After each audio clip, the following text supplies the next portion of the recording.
অন্ধকার রাস্তা আলোকিত করতে মালদার মানিকচকের নারায়ণপুরের 126 নম্বর বুথে মোট 10টি সোলার লাইটের কাজে শিলান্যাস করা হলো।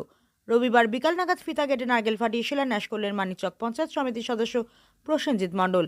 এছাড়াও উপস্থিত ছিলেন এলাকার বিশিষ্ট ব্যক্তি। জানা গিয়েছে, মাননীয় মুখ্যমন্ত্রী মমতা বন্দ্যোপাধ্যায়ের উদ্যোগে আমাদের পাড়া আমাদের সমাধান প্রকল্পের অধীনে 3,10,000 টাকা ব্যয় করে 10টি সোলার লাইট নির্মাণ করা হবে বলে জানা গিয়েছে।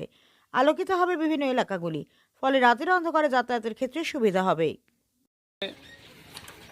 মাননীয় মুখ্যমন্ত্রীর অনুপ্রেরণায় এবং আমাদের বিধায়িকা শ্রীমতী সাবিত্রী মিত্র মহাশয়ার উদ্যোগে আমরা নারায়ণপুর বুথে 127 নম্বর বুথে 126 নম্বর বুথে আমরা 10টা সোলার লাইটের উদ্বোধন করলাম। মানে মোট বদ্ধকৃত অর্থ হলো 3,10,000 টাকা। এটা হচ্ছে 31,930 টাকা করে 10টা টোটাল সোলার লাইট হবে এবং এটা বিভিন্ন জায়গায় এটা পুতা হবে। এটা আমরা আজকে উদ্বোধন করলাম গ্রামবাসীকে সবাইকে সাহায্য নিয়ে সবাইকে সাথে নিয়ে আমরা আজকে উদ্বোধন করলাম।